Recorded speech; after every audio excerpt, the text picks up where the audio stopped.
Seguiremos en la huelga de hambre hasta las últimas consecuencias. Aún les quedan fuerzas para reclamar y cuestionar la administración de justicia, pese a que llevan 3 días en huelga de hambre. Son los jóvenes detenidos el 3 de marzo en Luluncoto y acusados de actos terroristas y sabotaje. Ellos aún no sabrán su suerte por el hecho de que no ha asistido uno de los jueces que se ha enfermado de manera sorpresiva. Que esto es injusto, es solo magia de esa gente mala que quiere tener a los chicos aquí injustamente. No es legal. Llegaron muy temprano, esposados entre sí y respaldados por decenas de personas, entre familiares y representantes de las organizaciones sociales que exigían la libertad de los 10 de Luluncoto.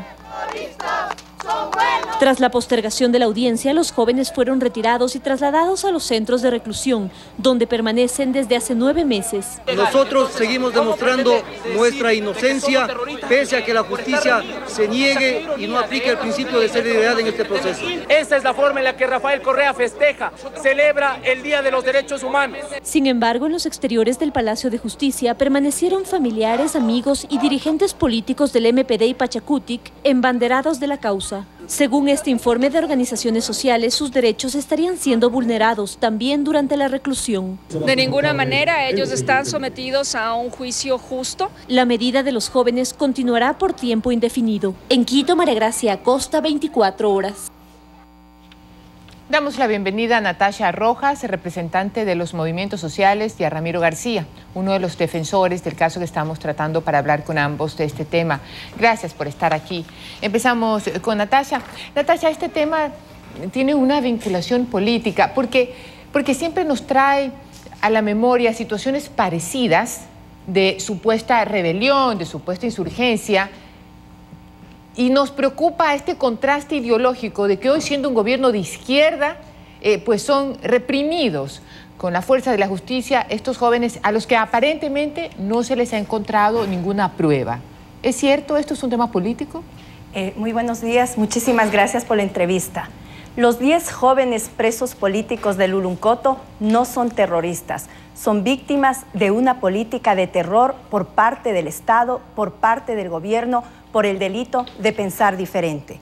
Obedece a una maniobra del gobierno nacional y a una estrategia que tiene como finalidad evitar dictar la libertad frente a la falta de pruebas que la Fiscalía no las ha presentado. Antes, y llama mucho la atención, en el Ecuador los juicios se suspendían porque los presos se enfermaban. Hoy los juicios se suspenden porque los jueces se enferman. ¿Los jueces tienen miedo acaso? Los ecuatorianos no tenemos miedo. Los jueces, digo, me refiero a este juez en particular. ¿Usted cree que tiene miedo? Yo creo que los jueces deben actuar con dignidad, apegados a derecho, y no obedecer las órdenes de quien ya sabemos. Pero en este caso particular, ¿usted cree que la ausencia de ese juez de ayer fue por temor o por miedo? Obedece a presiones del gobierno nacional que evita dictar la libertad de los 10 presos políticos de Luluncoto, que son inocentes, y que lo dicen organismos de derechos humanos, abogados connotados en el ámbito penal, organizaciones sociales y populares. A ellos no les encontraron con ningún documento, panfleto o bombas que les vinculen con actos terroristas. Les encontraron reuniéndose, discutiendo el derecho al buen vivir, que millones de ecuatorianos lo hacemos permanentemente. El gobierno nacional y la justicia ecuatoriana lo que pretenden es limitar la libertad de opinión, de expresión y de pensamiento de los pueblos, la libertad de reunión de los hombres y mujeres para discutir los distintos aspectos y problemáticas que existen en el Ecuador. Las organizaciones por ellos sociales y populares, los familiares de los presos políticos de Luluncoto, exigimos la libertad inmediata y señalamos a la opinión pública que nos preocupa de sobremanera la salud de los jóvenes presos políticos de Luluncoto, que ya el día de hoy se encuentran 5 días en huelga de hambre. Natasha, vamos a hablar con Ramiro por el tema jurídico que nos interesa también, y es sobre el tema de los vicios o de aquellas faltas o omisiones dentro del proceso que pueda generar una nulidad o algo por el estilo. Ramiro, sí, no sé si... Ramiro, gracias.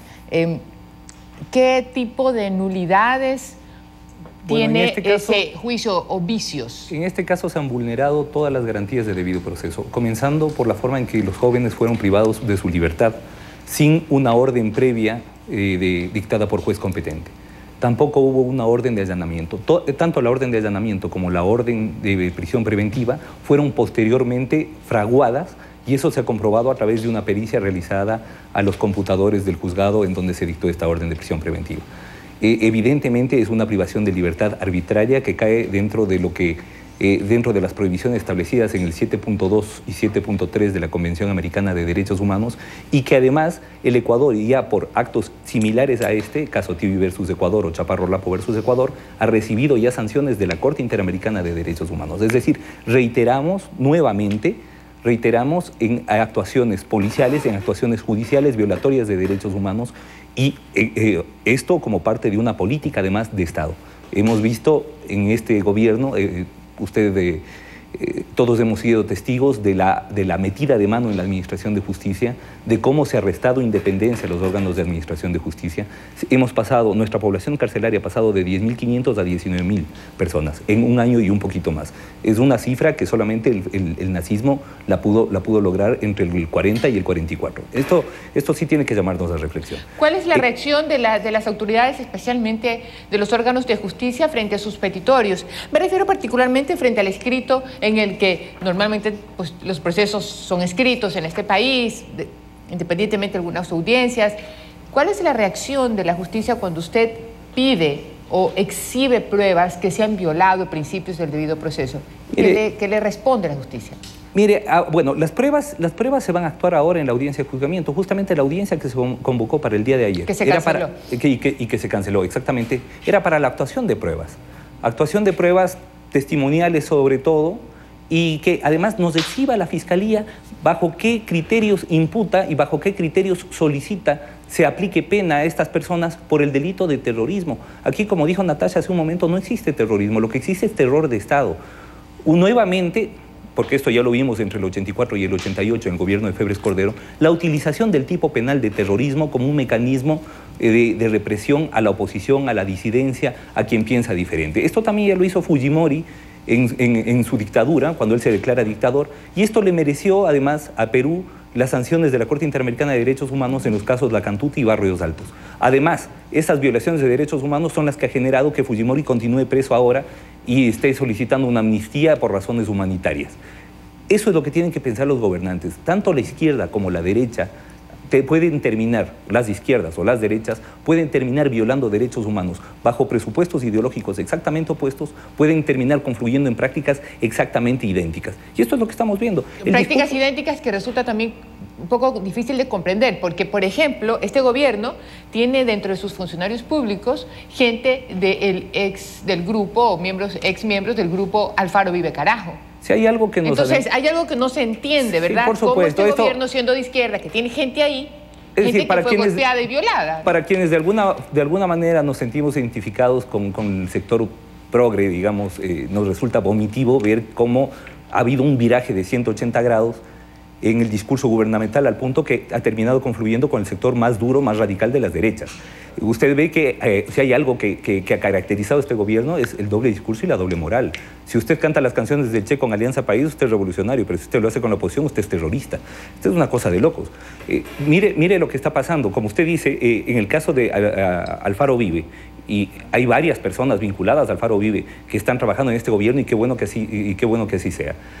Fueron reprimidos bajo exactamente los mismos argumentos que ahora se está tratando de utilizar con los 10 del Luluncoto. ¿Qué es lo que les encontraron? Les encontraron manuscritos en donde se declaran anticapitalistas, en donde se declaran pro-revolución, ni siquiera pro-revolución, pro-cambios sociales a favor de un...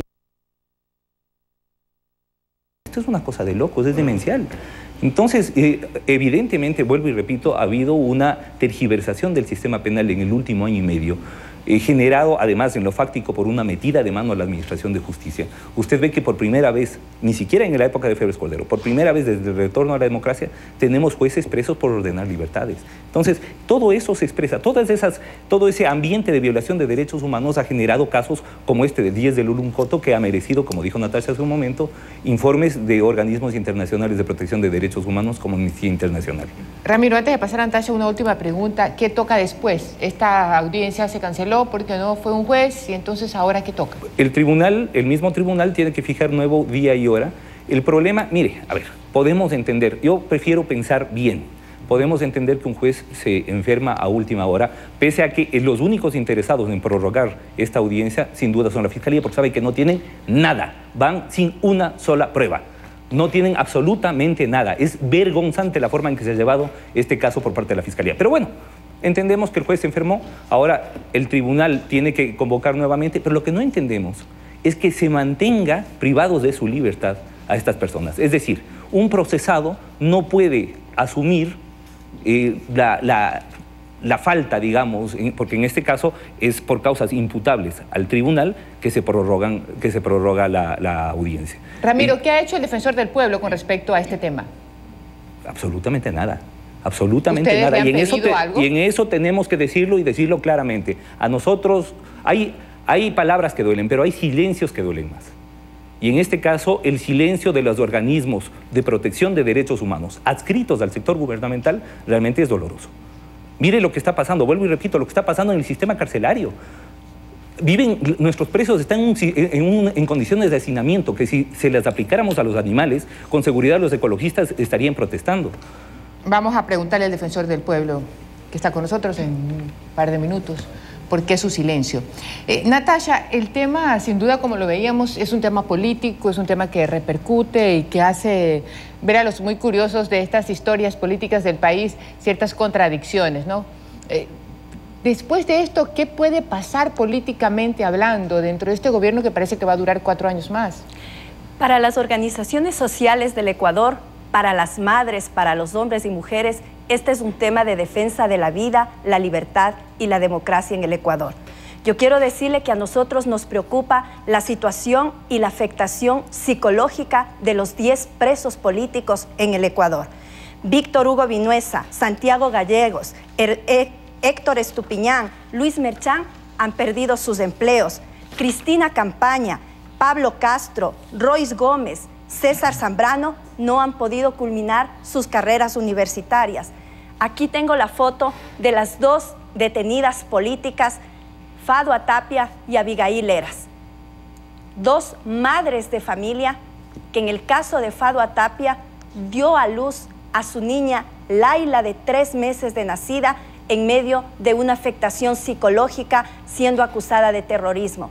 Y Abigail, quiero contarle a usted, María Josefa, que este día domingo, junto a un grupo de mujeres, fui a visitarle y se encontraba con su pequeño hijo Maximiliano, un niño de 4 años, que no dejaba de besar a su madre y le decía: mamita, ¿cuándo vas a estar conmigo todos los días? Tengo miedo las noches. Vamos, mamita, a la casa. Ya no sigas trabajando aquí. Presidente Correa, usted está violentando los derechos humanos. Usted está violentando el derecho superior del niño a estar junto a sus padres, porque los 10 presos políticos son padres y madres de familia. Para las organizaciones sociales se viene un sinnúmero de actividades en defensa de los derechos humanos. Qué contradictorio, mientras el mundo celebraba el día de ayer o conmemoraba el Día Internacional de los Derechos Humanos, en el Ecuador, la justicia, por presiones del gobierno nacional, suspendió una audiencia de 10 jóvenes que se encuentran en huelga de hambre. Como madre, como mujer, quiero decirles a los 10 jóvenes presos políticos de Luluncoto que les expresamos los ecuatorianos nuestra solidaridad y les decimos gracias por el ejemplo de valentía que nos están dando de cómo enfrentar un régimen autoritario, un régimen prodictatorial que se está implementando en el Ecuador. Gracias, Natasha, y gracias, Ramiro, por compartir con nosotros su opinión y detalles dentro de este proceso. Esperamos todos que al final del día siempre la justicia salga, como lo comentábamos ayer, 10 de diciembre, aniversario de los derechos humanos. No importa de qué lado se diga el gobierno, siempre va a caer en la tentación de cometer abusos. Pero para eso está la justicia, para nivelar ese abuso y sobre todo para evitar que la gente soporte un daño al que legalmente no está obligado a soportar. Nos vamos a ir a un